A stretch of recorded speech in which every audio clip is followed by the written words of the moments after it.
Welcome to Bikers and Backroads, a podcast about all things Harley-Davidson. We're your hosts, Jason and the Big Z, so sit back and join us as we go into this week's episode of Bikers and Backroads. What's up, everybody? Thanks for downloading the most recent episode of Bikers and Backroads. You can find us anywhere you're getting your audio podcasts, Bean. You can listen to us on Apple, iTunes, Spotify, anywhere. You can find us on YouTube at our YouTube channel, and you can follow us on all socials. Pretty much. We're on Instagram, we're on Twitter or X, we're on TikTok. TikTok and Instagram, we're at Bikers and Backroads. On X, we're at BNB_pod. So check us out, share and like our stuff, and help us grow this thing. What's up, man? We have a new backdrop. We are currently on location outside the studio, enjoying a little fun, but that'll be a later episode. We're just trying to make sure we bring some content. So we got a quick one today. We're not going to bore you, but we just don't want to leave you hanging. If you're one of those few people that are liking our content and act like you might miss us. So we're here. We're going to drop this. We're recording this on Sunday. We'll drop it later this evening, maybe Monday morning. So it might be Monday when you're hearing this. But what's up, Z? Not much. We're just enjoying this better weather than what we've got going on at home. Yeah. You know? So currently we're away from the spot, but we'll talk about that later. We just are out having a good time, enjoying a couple days, but wanted to bring you a show. So let's talk about some stuff. We have watched, and we know that the first King of Baggers race is done. So Harley-Davidson on the website was talking about how great it was that they dominated the podium at Super Hooligan. And they were talking about Kyle Wyman podium, being on multiple podiums that weekend. But I think the elephant in the room, man, is that they're going to have to get some speed. Yeah, King of Baggers was really kind of like a letdown on that showdown. I mean, in all seriousness, what else can you put it, man? I mean, 1, 2, and 3 going to Indians. Yeah. So I mean, you've got Indian dominating both days at first and second, and Wyman gets third both days. Yeah. Indian has different winners, which is different. Hayden Gillum wins one day, Troy Herfoss the next day, and then Rocco Landers is second when Troy Herfoss was second to Hayden Gillum, and Wyman's just clicking there in third, and he's the best Harley-Davidson for sure in the field. Yeah. But they have nothing lacking some speed-wise, man, on the track. That bike appeared to almost take turns a little bit better. Like it almost appeared a little bit faster in your, more technical areas, but straightaways. Everybody saw it. Harley's gonna have to pick up some speed. And Daytona could be a different beast. You ride a lot of road races and road courses, and you're at Road Atlanta next, and you're going to be in Texas, and you're going to be in Ohio. And these are all tracks where it's how quick can you put the power down, and is it controlled? And yes, every racer wants to have top-end speed, but, I mean, they're not even addressing. I haven't read anything that said, okay, yeah, let's just call it what it is. I mean, the Indian people are going crazy talking about how they found power. They're now their own company. They've got a new CEO, and he's pushing for all this R&D, and he has an old school link to Harley, and I'm sure he wants to put it on them if he gets a chance. And I mean, 100%. They have something to fight for. If I'm Indian, I think I have a lot more momentum coming out of the race weekends than Harley-Davidson. And get it, we're Harley. I mean, we're wearing Harley-Davidson stuff. It's our things. It's what we talk about. It's a brand we support, but I mean, you got to be truthful. And racing is like that. You wouldn't have rivalries if both teams didn't have the opportunity to win. You know, when it's just one-sided all the time, that's not a rivalry. That's just a show up and participate kind of thing. We've all played sports, and you all play against teams where that's our rival, and you hadn't beat them in 20 years. They're not your rival. That's just you're just a dub on their schedule. Yeah. But now you got to see what can happen, and it looked like those guys were comfortable on those bikes. I mean, Hayden Gillum just goes from Harley over to Indian, and he is rocking that thing. Yeah. I don't know. Well, I mean, I guess you got that kind of skill, and you can translate it to whatever bike you're riding, and you give feedback to your mechanics and things, and they can dial it in for you. But, man, I mean, that's a whole different platform, and it is a race bike. So, there's nothing stock about stock cars. I'm sure there's way more one-off stuff on a factory racing motorcycle that's not what you're going to go in and buy. But you saw that at Daytona, and the pulse coming out of Daytona was Indian is riding what wins on Saturday and Sunday, sells in the dealership on Monday, like old school car racing. Mm-hmm. They were really anticipating getting some bump and people that toured their tent, did test rides at Daytona. They had a lot more foot traffic, and there was a lot more buzz, according to some influencers that we see and watch. And, I mean, a lot of them are Harley people, but they were just talking about the buzz down at the Indian place. So kudos for that. Don't want to see brands fail. But, man, you don't get places in life not addressing if you're having an issue. And it's one race. You don't throw it out. I get it. I'm not saying that. Like, oh, my gosh, what are we going to do? But there was some impressive speed laid down by Indian, and I wanted to see what Harley's response to that was through the week, and it was more like, we had a great showing at the first King of Back, and I guess your highs can't be too high, your lows can't be too low, but anyway, that is just a little wrap on that, and I wanted to see what was coming out of that. But this week we don't have a safety tip. We have an upcoming mod, and we want to know some feedback, and I'm going to let the man talk about it because it's his mod coming up, and it's probably a debated topic. So, what's up, man? So, it's not a safety tip. It's a modification for sure, because very few bikes have, I don't know if any Harleys come with these stock now. They shouldn't. Maybe in the past they did. Actually, I know in the past they did, but definitely also a part you should be doing on regular maintenance. And this is the argument between white wall tires or not white walls. My man is looking to get some new tires and wheels, and he hit me with, I think I want to go chrome wheels and white wall tires. So he was asking me, what do you know about the Shinko the 777s? 777 or 777. So I've seen guys that run those. Again, we're not sponsored by anybody. We will pay full price or a sale price if we find one on these things. But just thinking about running the Shinkos. They're extra sticky, I know. Yeah. That was the main thing I'm looking for in a tire is you just went with the Michelin, the Tour. No, I went with the Cruiser. Commander 3 Cruisers. Commander 3 Cruisers, right. And those are a really good tire. They're known for their water displacement and everything. I wanted something that was going to give me a little bit stickier on the road, better performance, because the thing that really drew you to those Commanders was the life on those. Guys are getting a great life cycle on those, a lot of miles. I knew that the tires that I would be wanting preferably are not going to last as long, but I want more focused plant on the road and more traction in a tighter turn at speed.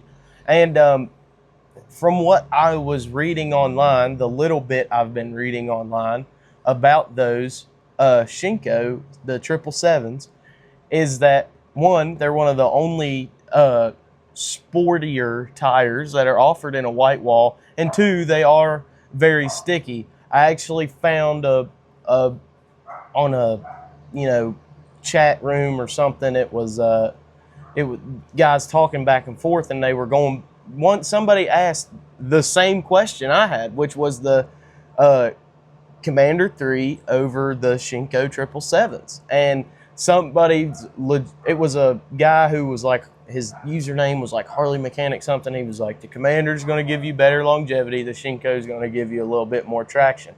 But they're getting like 5,000 to 7,000 miles out of the rear tire at least, and they said the front is kind of iffy. Yeah. But very few guys are having to change them at the same time, but most guys go ahead and do. which is probably what I would do too. And if I didn't like them, you can always get something different next. Yeah. But I am going to need tires, especially before mobbing in the mountains coming up. So you have a plan for rims. You have a plan for tires. You have a plan for cam. You've got the oil and the cam chest. So you're looking more performance build. Those tires are going to be more performance driven. You're going to be willing to sacrifice a little bit of mileage for performance. That's where it is. That's the difference in our two builds or our two bikes. We definitely both are talking suspension. 100%. I'm hoping our boy Drew from Rolling Throttle and the other Rolling Throttle guys that we get to chat with and stuff throw down on this comment. Don't eat us up in the comments. It's not me wanting white walls, bros.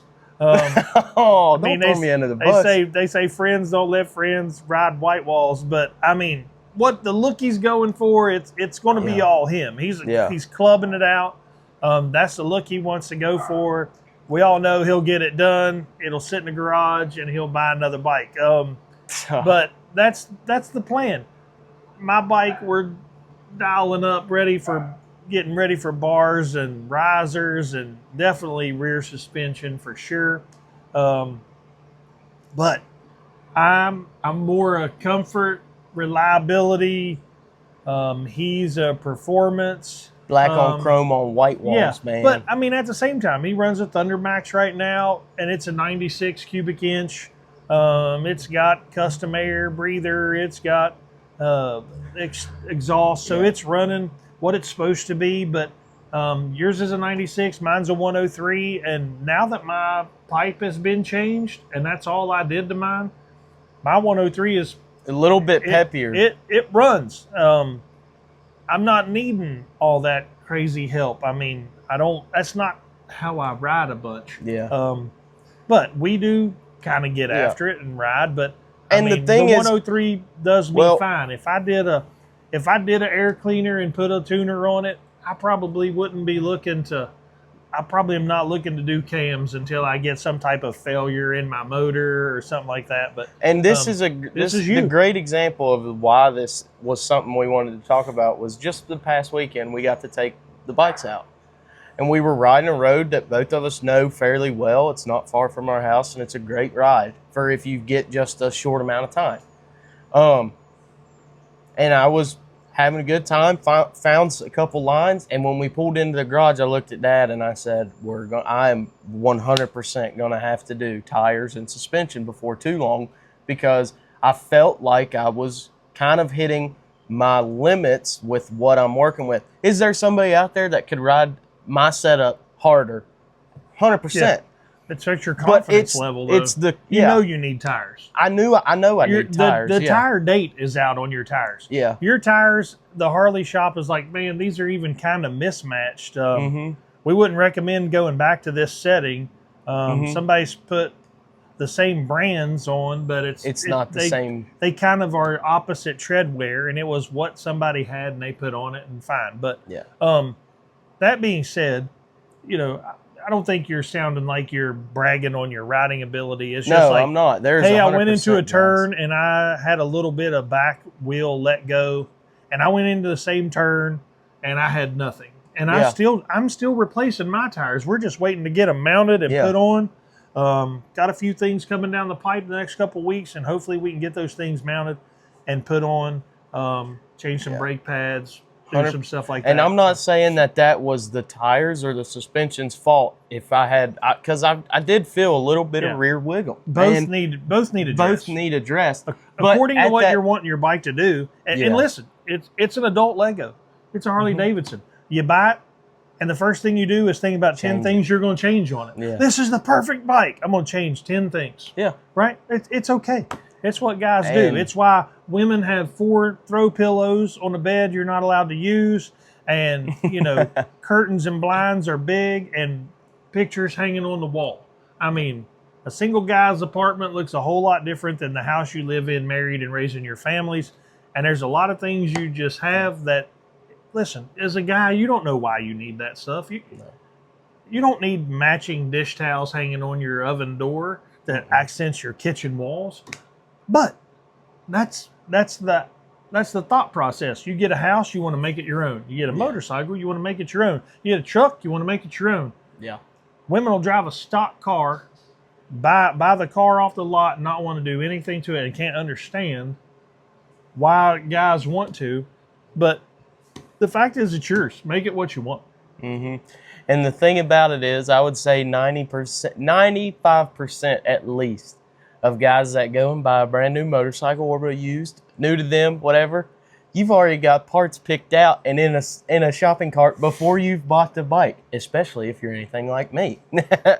I knew what was going on mine a year from when I put it on because I already had it ready to be ordered and picked out. And I didn't even have a bike yet. Perfect. But, I mean, back looping this around, give us some feedback. White walls, no white walls.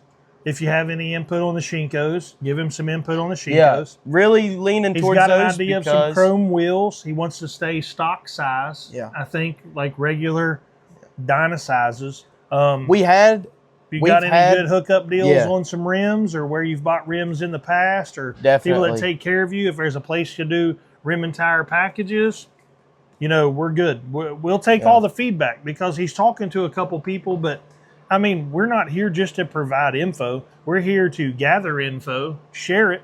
When we pull the trigger on where he gets this stuff from, we'll definitely share that with you. We know if we get a good deal, if we're handled correctly, we'll definitely share it. So if you know anywhere that can get some OEM or, not OEM, we're looking for mags. That's what I'm wanting to do. I'm kind of tired of the spoked wheels and just the troubles that come with those. Really am kind of drawn to those Shinkos, and if anybody has had them or run those, the Shinko 777, let me know what your experiences were with them. And then, I mean, that's really it. If you have a different tire of that choice, please know. But definitely looking for something stickier, and we're definitely wanting something that is white wall. And that was one of the few that is a stickier tire offered with white walls. So that's kind of a really good, the main reason I'm drawn to them. And then, of course, money doesn't grow on trees. Those are pretty affordable and the performance you get from them have been pretty matched up from what I've been finding. Well, that doesn't sound right, but the performance is there, and they're an affordable price for compared to some other tires that would be far more. So, a lot of guys that do builds that we like run Shinkos. I know many of people that run and swear by Shinkos on Harleys, sport bikes, everything. Yep.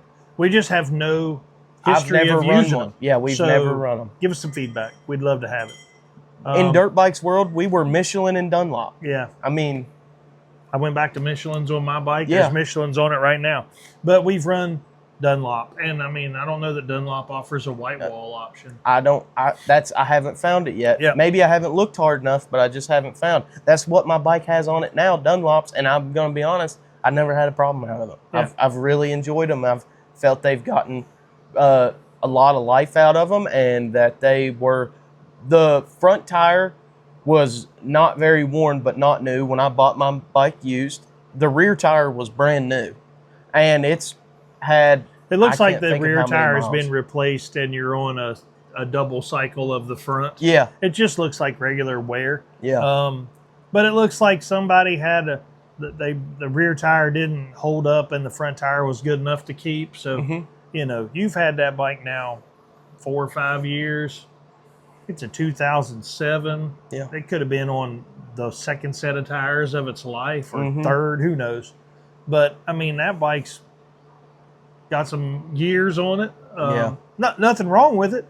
But if you look at life cycles of tires, I mean, that's where both of us are up against is date codes.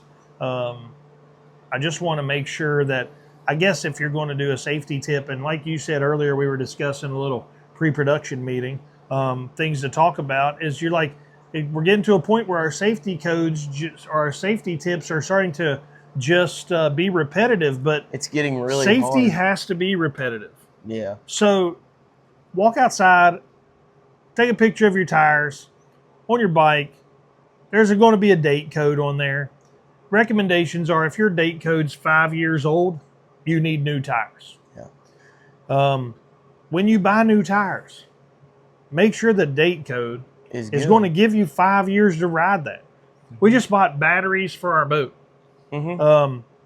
And there's batteries on the shelf, and I'm looking, and I'm like, I want the battery that has the newest date that it arrived in the store. Mm-hmm. And the newest date was 11/20/25 was the date that battery had got there. So, I mean, we're in March, so that battery's not very old. But I wouldn't want to buy a 2023 or a 2024 battery, and all the life of your battery is 5 years. It has a 1-year warranty on it. The first thing you're going to do is when you tell them that you've had a problem inside that year is they're going to say, well, what's the date code on the battery? They always ask that. Even when you have a car, oh, I think I need my battery replaced. What's the date code on your battery? I mean, I'm not saying they won't work on your refund or your warranty because of the date of purchase, but I mean, you wouldn't go in and just buy a gallon of milk that was like a day or two from expiring and just hope you get it all purposefully. Consumed before it goes bad. I wouldn't do that on purpose. So, date codes on tires. So, I guess in a roundabout way, we did have a safety tip. Is check the date codes on your tires. And if our safety tips become repetitive, so what? Yeah. If it's the first video you've watched of us, then you go back and you're like, oh, they did that safety tip 4, 5, 10 shows ago. I'm sorry, but if we can keep one rider from getting hurt because they do something safety-wise, and we're no mechanics and we're no safety warriors or gurus. And as we find new safety tips, we're going to share it. And then that can become repeated later on. I don't care. I mean, if you change exhaust on your motorcycle every 6 months and video it and put it out for content, okay. Cool. Great. I love it. I want to hear that. I want to know the difference. I want to know why you chose that pipe over what you had and stuff like that. I don't think that that's a problem. I'm just saying when we think about a safety tip, we're going to share it with you. This was even discussed. We weren't even talking about doing tires as a safety tip, but it was a mod. But the safety tip is check your date codes because that's a big deal. So you were seeing something coming out of Daytona Bike Week. Yeah.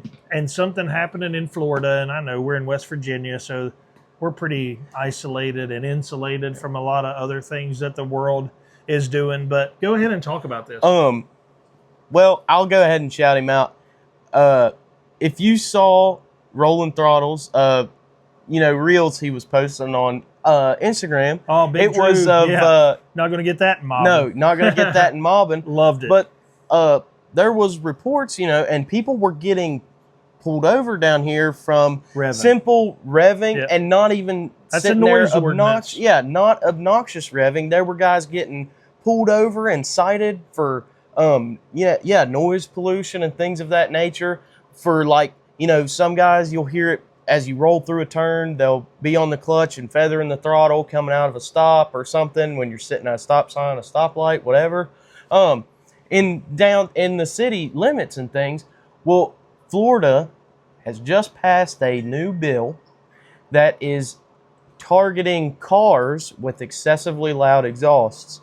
But there is a lot of thought behind that people really think that's going to be held against Harley-Davidsons in the motorcycle community a lot harder than bikes, because I'm going to be honest, you hear more loud bikes often than you hear more loud cars. So, of course, you're probably going to hear there's more cars on the road, so once a day, you're probably going to hear a car with a loud exhaust. But are they always obnoxiously loud? No.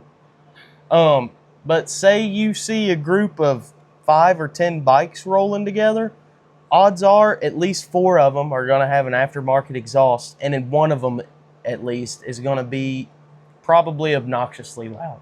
So that is the real thought behind this bill, and a lot of people are having some stipulations that this could be aimed more to the motorcycle community instead of the cars, and motorcyclists in Florida are going to end up really paying the price for obnoxious exhausts, aftermarket exhausts, and things of that nature. You see a lot of people that covered Daytona Bike Week. It was the 85th Daytona Bike Week, and it looked like it was pretty well attended. Some guys who do great stuff. You've got cycle drag guy down on Main Street every night, and you've got other people that had attended, like more influencers that attended, and their comments coming out of there was, it was really good. It's a great scene if you're into the scene. The riding in Florida is riding in Florida. Around Daytona, you've got the loop to St. Augustine and some other things that very high traveled areas. The thrashing guys were there, and they did the loop twice. And it definitely ain't mountain country. No, it's flat riding. There was a heavy law enforcement presence, and kudos to keeping people safe. Yeah, 100%. We're pro law enforcement, but like Drew said on his Instagram clip, there was bikes getting seized, and all from guys. I mean, it started out as a guy revved his bike, and the cop says something to him and turns around, and the guy's not wearing a helmet because there's no helmet law. But down here, if you're not wearing your helmet, or in Florida, Daytona, you have to be wearing glasses or protective wear, and the guy wasn't wearing that, and this gets heated, and the next thing you know, the guy's cuffed, and I'm sure both sides got a little heated, and that guy probably overreacted or whatever, and I'm not bashing anybody, but next thing you know, a guy's bike is seized, and he's in cuffs. Yeah. And he's trying to do something just to, enjoy some time. Now, if he's down here causing a problem, causing a scene, fine. We don't know all the background. Yeah. But what you're seeing out there is, bikes are being seized by, for what's being portrayed is no reason. Not always a buyer of that, but some of that's just bait. But the memorandum that he's talking about was a bill that's it sounds like it's looking to target loud car exhaust, but all the bike pundits and everybody, that is in the political arena, that is all very pro motorcycling, says that this is just going to target bikes. And it could be one of the things that hurts Daytona Bike Week moving forward. I mean, You got people coming out saying, some of their stuff is Daytona Bike Week's done after this, and there's just things they're willing to talk about that if you want to see that stuff, go ahead and check them out. If you want to Google or YouTube what happened to Daytona Bike Week 2026, there'll be tons of videos. We weren't there. I'm not going to talk about other stuff or give anything big like that, but I don't know firsthand. But again, you just don't want to see any of your. There's plenty of content creators in the motorcycle world from Florida, and then there's also a lot of speed shops in Florida, custom shops everywhere. Yeah, bike culture is huge in Florida, and you just don't want to see that get hurt or disappeared. I think that's something that pretty much anybody in the motorcycle culture would hope to see grow, and you don't want to see that get, smaller and smaller, or even go the way of the dinosaur down in Florida. So, I mean, I guess you could say our hearts are with the Florida riders, and I guess if you got some problems, come up to the Appalachian Mountains. Ride in West Virginia. Yeah. You just don't have that scene where we are. One, our bike scene's not that big. Our motorcycling scene is not that big, and it's trying to be grown by things like Mobbing in the Mountain. Definitely. Those guys have been great to us. So we're going to rep them and 100%. Push for them all we can. Support them. We're going to plan on going to Mobbing and meeting all the guys that we see on the live streams and comment. I'm sure it'll be a good time. Probably better have some thick skin to go hang out with those guys. So it'll be a good time. But it just seems to be way more laid back where we are.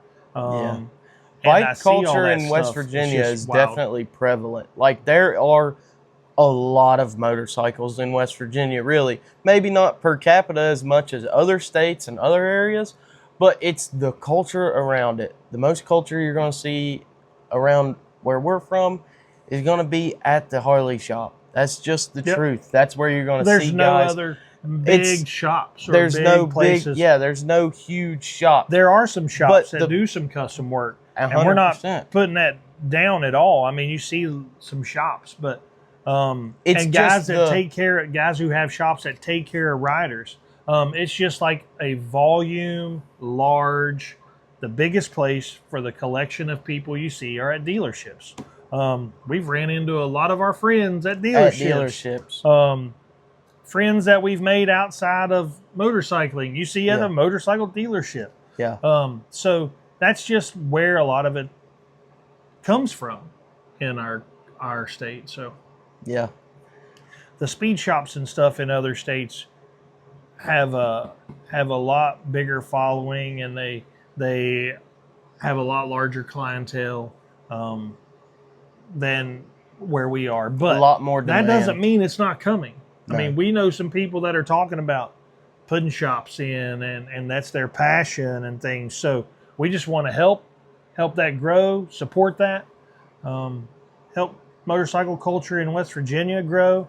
I don't know if a big rally would ever come to West Virginia, whatever, but we have some of the best riding in the world in our state. So we're just going to keep pushing for that, and we hope everybody comes and takes advantage of that.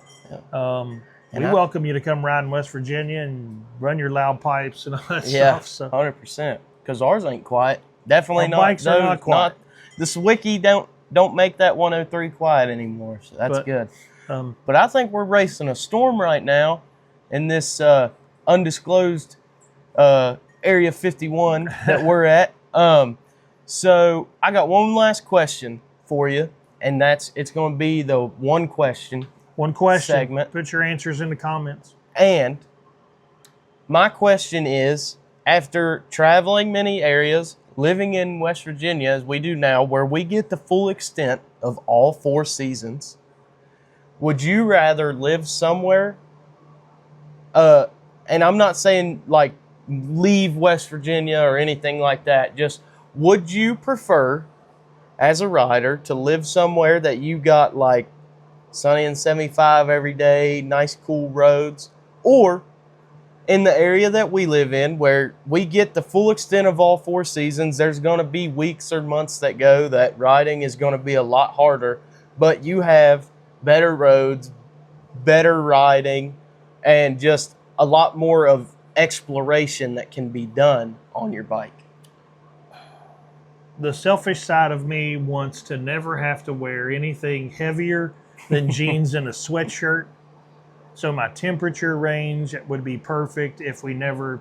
I'm not a lover of snow. I don't love ice. I don't love shoveling my driveway. I don't love driving to work when the roads are terrible. I don't love trying to ride on pothole roads after they treat them for salt. But I'm born and raised, live in West Virginia.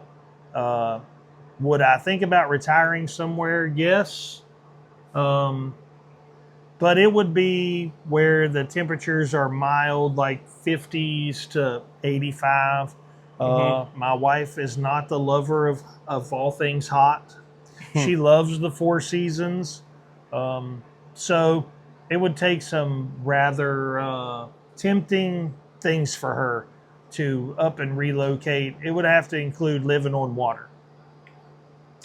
So there's probably a chance that maybe one day we could either retire and move to an area around a lake area, because we love a lot of water sports, as well as, I mean, we fish, we boat, we ride motorcycles. I have 2 passions, motorcycles and bass fishing. My family, I love dearly, and I mean, that's my priority in things, but my 2 personal things I do are I bass fish and I ride Harleys. So neither of which are cheap, but you have to be in the areas where you can do them both. West Virginia is not the hotbed for fishing. I don't fish tournaments. I can get by with fishing the river and catching 5 fish a day. That's a great time to me. Yeah. So I would love to live where I could ride more, but I also hear other people saying, just be a man and dress warmer and ride. 100%. If it's 40, I'm driving. Plain and simple. Oh yeah. I don't know that you can get roads better than where we live to ride around on. No. I don't think so. And if I had more time to ride, I would definitely choose to live more where we are. If I have less or the same amount of time with work and things to play, I'd rather live where the weather was more conducive to me, for me to play both fishing and You would riding. give up a couple curves to have more time. I guess that's really the short answer to the question. Would you give up time? Would you give up a couple curves to gain more time of riding? That's the shortest version I can put, the simplest version of that question. I don't know that where I was going to move, if the roads were bad there. I just know what I have at home. And I know people come to our state to ride. And, I mean, other than going to Tennessee or the Smoky Mountains and people riding Maggie Valley, North Carolina and stuff like that, I mean, those are great roads too. They still get some winter weather and things like that. But I mean, when your family's where you're from, I mean, there's a lot of factors that lead into moving away. I now have adult children. They're going to choose to live where they live, and I don't want to be a plane ride away from you guys. I just wasn't raised that way. I'm never going to be that way. I would much rather maybe have a second, not that we're wealthy or anything, I'd almost rather have a second little place where you could dive in and dive out. The whole family could use, and just keep my home base where we are. Yeah. We had talked about in the past couple of years of selling everything out and moving away. And that could happen eventually. But I mean, I think now realistically, it could be a little vacation spot or a second home. Some financial things are changing in our lives. So some decisions will be made that way, but, I don't want to give up anything to do what I love, because I'm very blessed with what I have right now. My life right now is great. I wouldn't trade lives with anybody. I have a great wife, great kids, a great career, great toys. I don't really want for anything. Am I wealthy? No. I've worked my butt off to get what I've got. And we've sacrificed along the way to get there. I think that's what makes my journey so rewarding. And when you think about things, and that's probably didn't turn into that diatribe you're thinking about, but would I move somewhere where it was 80 degrees every day so that I could ride my motorcycle 360 days a year? If it meant I couldn't just run over and see my kids, or at some point in my life, my grandkids, I ain't giving that up for nothing. I'll wear a sweater and hit some twisties. Let's go. You know what? As a unstraightforward answer as that could have been, I think that was the best answer to that question. And as your son, I'm glad to that be the answer. But also as a rider that lives where we live, I'm glad that was your answer as well. Because I love riding where we're living at. And if I can miss a couple days to have some of the best riding in the country, if not the world, then I'll take it. I think anticipating, or the fact that where we live and we're dealing with the seasons, you get that excitement of, oh no, you're watching the weather. It's going to be 55. We could ride. Yeah. You know, it's been 20 for a month. Yeah. It's been single digits for 2 weeks. Yeah. It makes you push your abilities a little bit. And then it's like, you just carve out an hour to reset yourself. And if I could just go out any day and ride my bike, that would be, I mean, I totally get it. That would be so fulfilling. And guys that live in climates and ride, and you don't drive your cars as much as we do, kudos to you. If your life is there and things like that, I just look at that question and I think, would I trade my life for another one? I wouldn't trade my life for nothing. Blessed way better than I ever deserved. Yeah. And it's made me who I am, being from where I'm from and doing what I'm doing, and the people that help shape and make me. And man, I ride motorcycles and my parents hate it. Like you ride motorcycles and you were born into it. You didn't have a choice, really. I mean, that's just how it goes. But with that being a long answer to a short question, I would stay right where I am and ride what we ride. Well, that's a great answer. Unless if my family changes to an area, I'm going to go there, and I'm going to ride those rides and enjoy the same stuff I'm enjoying. But with that being said, what do you guys think? Everybody talks about, oh, I wish I lived here, or we go on vacation and we're like, wouldn't it be great to live here? Like, you go to the beach. Yeah. And people's like, oh, I'd love to live down here. You still got to mow your grass. You still got to go to work. You still got to go to the grocery store. Life still happens. People don't get up every day and not have to go to work and just go lay on the beach all day. Yeah. That's a 7-day window of your life, a couple times a year, if you're lucky, once every couple years, if it's more a reality. So when you think about my day-to-day, I wouldn't trade that with anybody. I got it too good. It's great. And your life's just starting in your career, and you're 2 years in, and your life is changing every day, and you're looking at your future, and part of you is like, man, I could up and leave West Virginia and start a life somewhere else. And there's just things that tie you to home. I don't think it's a boat anchor, but I mean, family, time, what you're used to. It's a great place to raise a family. I don't care what people say. We have poverty. We have our problems.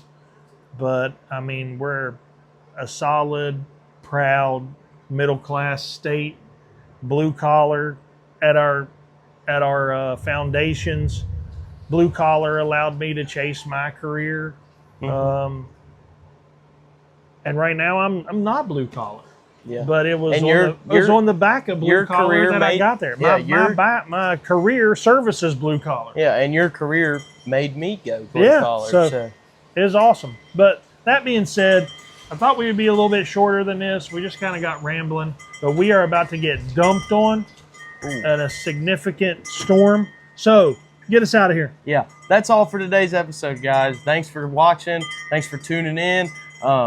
Remember, you can find us on social media, Bikers and Backroads. That's on TikTok and Instagram. On X or Twitter, we're on B&B_pod. We appreciate it. Like, subscribe, share. We're still trying to grow this thing. Give us your feedback on those questions we asked you guys. And let us know just other things. Let us know some things you want us to do and things you want to see. And then, so that's all for today, guys. And we'll holler at you later. You riders, stay safe. Be blessed. We'll talk to you later.